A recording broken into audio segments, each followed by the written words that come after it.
Queremos darles la más cordial bienvenida a este segmento de Domingos Petroleros que lo hacemos a través de los medios digitales de la Unión Nacional de Educadores. En esta oportunidad con el ingeniero Mariano Santos, ex dirigente petrolero, vamos a tratar el tema. Buenos días, muy buenos días para todos quienes nos ven, nos escuchan en este programa del canal y la radio de la Unión Nacional de Educadores, medios de comunicación alternativos que dicen cosas que no dice la prensa normal, la prensa burguesa, la gran prensa comercial. Hoy día vamos a hacer algunos planteamientos de lo que aspiramos deba hacer el nuevo presidente del Ecuador.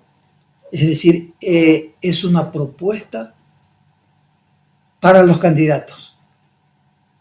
Las 16 o 17 candidaturas, bueno, ya veremos en pocas semanas cuántas candidaturas mismos se van a presentar.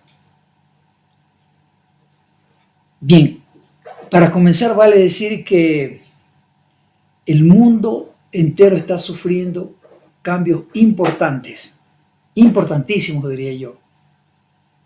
Estamos todavía en la pandemia del coronavirus. No sabemos hasta cuándo se va a extender esto. Unos dicen durará todo el 2021, otros hablan del 2022, otros hablan que tenemos que acomodarnos, que acostumbrarnos, que tenemos que convivir con el virus. Incluso otros hablan de que a lo mejor vengan otros virus y otras pandemias. Bueno, por ahí no va el tema nuestro. Lo que es cierto es que esta pandemia ha desnudado muchas cosas en el sistema en el que vivimos, en el sistema capitalista, muchas taras, muchos defectos, muchas cosas que así por así no se las pueden eliminar. Uno es, por ejemplo, los aparatos de salud, los hospitales en general, la cuestión sanitaria. Pero hay un tema muy importante, es esto de la contaminación. En muchas ciudades del mundo no se podía ver sino a poca distancia. Cuando estuvimos en plena pandemia, en muchas ciudades del mundo ya la gente podía divisar un panorama a distancias grandes, se podía ver montañas. Decían, por ejemplo, que en la propia Venecia, en Italia, comenzaron a ver los peces en el agua y el agua estaba más clara, no turbia como era antes. ¿Qué genera toda esta contaminación? Bueno, hay múltiples factores, pero el principal factor de la contaminación en el planeta es el petróleo y sus derivados, es decir, los combustibles. Entonces, por ahí tenemos que comenzar en una propuesta hacia los candidatos. Tenemos que estar a tono con estos cambios fundamentales que se están dando, que se van a dar en el planeta. De aquí al 2030, es decir, de aquí a 10 años, vamos a vivir una época muy diferente, completamente diferente a la actual, por múltiples factores. Y uno de esos hechos es precisamente el que los combustibles a partir del 2030 van a dejar de jugar el rol fundamental que hasta ahora tienen. Porque, insisto, los combustibles, el petróleo, son los principales contaminantes del planeta. Entonces, a partir del 2030 hay un quiebre que se va a dar. Y del 2030 para adelante, los combustibles pasarán ya a segundo plano. Y qué sé yo, hacia el año 2035, 2040, a lo mejor ya nos vamos a estar hablando de petróleo. La OPEP, que es el organismo que aglutina una serie de países en donde hasta hace poco estaba el Ecuador, la OPEP va a tener que desaparecer. Y los carros que vamos a utilizar ya no van a ser los carros a gasolina, a diésel, sino carros eléctricos o a hidrógeno, que al final es la misma cosa, porque utilizan el mismo motor, es decir, utilizan un motor eléctrico. La diferencia está en que el carro eléctrico propiamente dicho utiliza como energía la electricidad y el carro hidrógeno utiliza como energía el hidrógeno. Esa es la diferencia. Entonces, si comenzamos por este tema trascendental de un vuelco de 180 grados en la matriz energética, significa que lo mismo tenemos que hacer en la industria petrolera en nuestro país. Hay un programa que está en marcha, se espera que hasta el 31 de diciembre de este año, es decir, de aquí a 2 meses y un poquito más, tiene que completarse la fusión de las 2 empresas públicas petroleras, Petroecuador y Petroamazonas. Y a partir del 1 de enero del 2021 tendremos una sola empresa. Dicen que se va a llamar Empresa de Energía del Ecuador. Bueno, no importa el nombre. Esa nueva empresa evidentemente debe tener propósitos bastante diferentes a los actuales. Un primer propósito es el abrir el campo hacia las energías alternativas. Es lo que están haciendo las compañías petroleras. Las grandes transnacionales petroleras, llámese esta ExxonMobil, llámese esta British Petroleum, llámese esta Shell, tienen una división específica de energías alternativas. Es decir, son empresas que se están preparando para este cambio drástico de la matriz energética. No se diga en nuestra empresa pública, en nuestra empresa estatal. Nuestra empresa estatal tiene que dar esos pasos importantísimos. Y yo diría ponerse incluso a la vanguardia en nuestra región, acá en nuestro hemisferio occidental, acá en nuestro continente americano. Ponerse a la vanguardia del desarrollo de las energías alternativas y hacer investigación en estos temas. Porque en energías alternativas tenemos algunas cosas. Tenemos algunas energías alternativas. Por ejemplo, a mí me parece descabellado lo que salió en la prensa hace pocos días de que el Ecuador está llamando a un concurso internacional para instalar una planta de energía eléctrica que va a funcionar con gas natural. El país, cierto es, produce gas natural. El único sitio donde se produce gas natural en el país es en el Golfo de Guayaquil, en el campo Amistad. En el oriente se produce otro tipo de gas, que es el gas que nosotros utilizamos en las cocinas. A propósito de esto, hicimos un programa el domingo anterior sobre el gasoducto que une Rusia con Alemania y que ha generado una serie de conflictos interimperialistas. Y ahí decíamos la diferencia entre un gas y el otro gas. El gas, por ejemplo, que se llama natural es principalmente metano, es decir, es la composición química. El otro gas, el gas licuado de petróleo, el GLP, que es el que se utiliza en las cocinas comúnmente en nuestro país, ese es principalmente propano, también tiene butano. Y hay diferencias entre estos dos.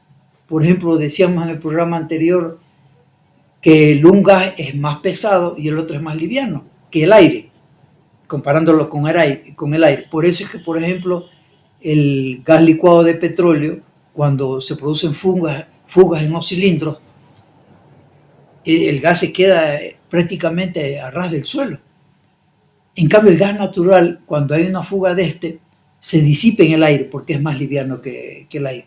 Entonces, insisto, hay una idea ahorita que me parece totalmente salida de tono, por lo menos en esto de lo que es el panorama energético a nivel mundial, de estos cambios drásticos que se están generando, de que querramos construir una planta de gas natural en nuestro país, cuando el mundo está dando estos cambios significativos.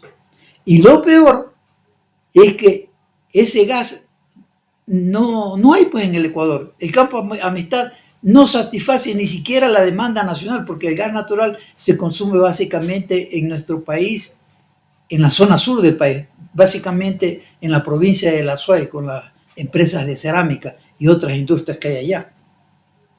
A tal punto que ellos incluso han pensado importar el gas directamente del Perú, porque el Perú es un país que no solo se autoabastece con gas natural, sino que también exporta. Entonces, imaginarse que queremos aquí implementar una planta de energía eléctrica en base a gas natural, y ese gas natural vamos a tener que importarlo, es algo totalmente descabellado. A mí me huele que este es uno de los negocios más. Acordémonos un programa anterior que hicimos aquí que le pusimos de título "Haga negocio conmigo, agarra lo que puede". Estamos en ese trance aquí en el Ecuador. Es increíble, ¿no? La corrupción hasta último momento. Estamos a 7 meses de que termine este gobierno y siguen los actos de corrupción. Pero bueno, no nos desviemos del tema. Entonces, la nueva empresa evidentemente tiene que dar cambios importantes. El primer cambio de esa empresa petrolera es crear un área, una división de energías alternativas para desarrollar, para investigar aquí en nuestro país, para que, insisto, nuestro país esté a la cabeza en estas cosas. Segundo tema, y esto va evidentemente para los candidatos, en el área de producción. En el área de producción tenemos que renegociar todos esos contratos petroleros, porque esos contratos petroleros que existen hoy en día son perjudiciales para el país. En unos casos nuestro país pierde, no gana un solo centavo, y en otros lo que gana es muy poco. Es decir, que no se cumple con un artículo de la Constitución que dice que el Estado debe atajarse por lo menos el 50% de los ingresos. Perdón. Entonces, al no cumplirse eso, ¿qué debe hacerse? Para cumplir con lo que dice la Constitución, deben renegociarse esos contratos petroleros. Pero hay un segundo tema. Normalmente la producción petrolera está asociada con la exploración. Yo creo que ya tenemos que olvidarnos con la exploración, porque si vamos en ese cambio agresivo, drástico de la matriz energética, ya no tenemos para qué estar buscando más petróleo, a sabiendas sobre todo de que lo que hemos dicho aquí ahora y en otros programas, de que esta es la principal fuente contaminante que existe en el planeta.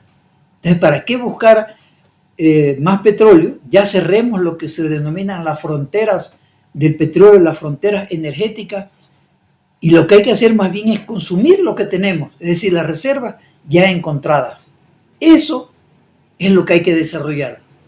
Las reservas de petróleo, ahí podemos aplicar nuevas tecnologías, lo que se llama recuperación mejorada, o recuperación secundaria, o recuperación terciaria. Eso es lo que hay que hacer. Es decir, para optimizar la producción petrolera, la extracción petrolera. Y evidentemente mejorar lo que decía yo, esos contratos para que estén a tono con lo que dice la Constitución. Es decir, que el Estado por lo menos se retenga el 50% de los ingresos. Esto en torno a la producción. Hay otro tema que es la refinación. Ahora, por ejemplo, se ha hecho otro concurso que es parte, a mi criterio, de la corrupción en este país. A 7 meses de la terminación de este gobierno, hacen un concurso para la construcción de una nueva refinería, la refinería de Esmeraldas. Es decir, que ahí van a quedar botados los más de 2.300 y pico de millones que se ha invertido, que fue una verdadera estafa desde el punto de vista tecnológico. Y queremos construir una refinería y a la empresa ganadora le vamos a dar un plazo de 30 años para que explote esa refinería. Es decir, que no se han dado cuenta que de aquí al año 2030, es decir, de aquí a 10 años solamente, el mundo va a tener cambios significativos. Es decir, ¿qué pasará con los 20 años restantes? Si este es un plan a 30 años. Es decir, nos van a dejar embarcados en un programa que no tiene sentido, cuando lo que hay que hacer es, diría yo, ciertas cuestiones puntuales para que la refinería de Esmeralda mejore en su capacidad, en la calidad de sus combustibles. Eso es lo que hay que hacer. Bien, por ahora vamos a terminar esta parte de lo que son las propuestas para los candidatos, porque este es un tema que amerita realmente un debate, una discusión a nivel nacional, porque, insisto, el mundo está dando pasos drásticos importantísimos y nosotros tenemos que ponernos a tono.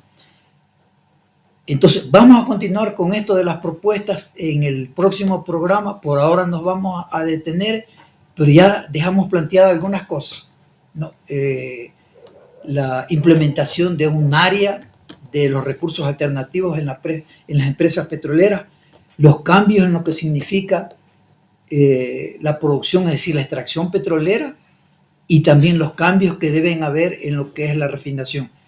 En el próximo domingo vamos a seguir hablando sobre esto para que los candidatos por lo menos tengan clara de cuáles serían las propuestas que les conviene al país, que le conviene al Ecuador.